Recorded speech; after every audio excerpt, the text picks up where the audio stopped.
Dear students, welcome to Learning Management System of Superior Group of Colleges. Dear students, आज का जो हमारा topic है केमिकल बॉन्डिंग में से वो है इलेक्ट्रोनेगेटिविटी। सबसे पहले डिफाइन कर लेते हैं इलेक्ट्रोनेगेटिविटी को। Electronegativity is the tendency of an atom to attract the shared pair of electron towards itself.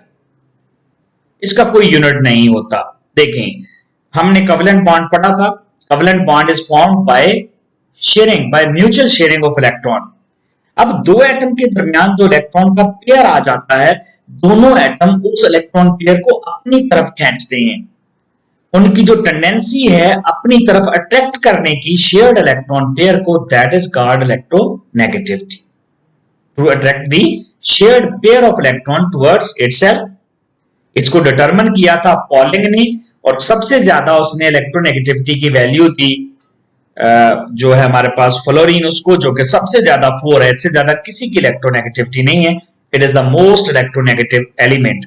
और पीरियोडिक टेबल में जिसकी कम है वो है सीजियम।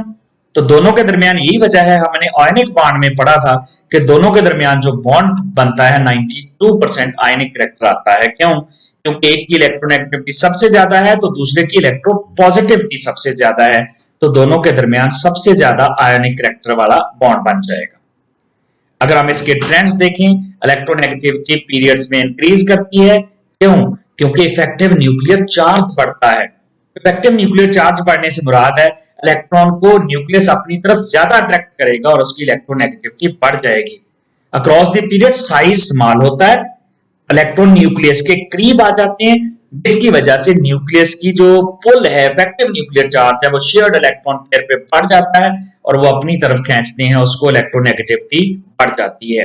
याद रखिएगा, across the period shielding effect constant रहता है।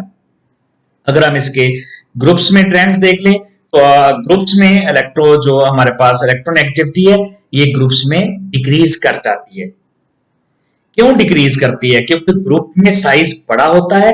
साइज के बड़ा होने से न्यूक्लियस का जो इफेक्टिव न्यूक्लियर चार्ज है वो कम होता है। इलेक्ट्रॉन अवे चले जाते हैं न्यूक्लियस से।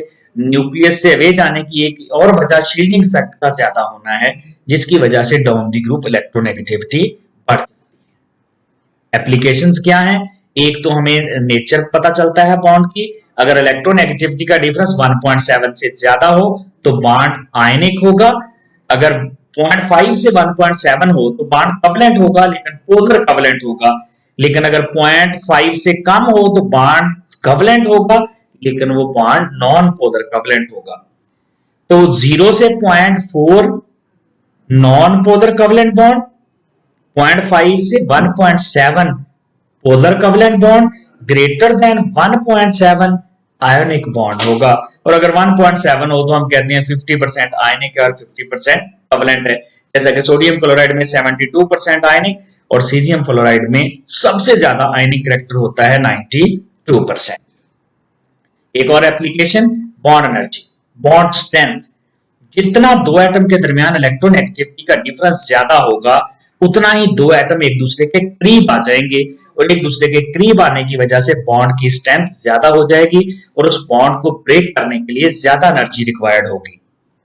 तो greater the electronegativity difference, shorter and stronger the bond, greater energy is required to break that bond.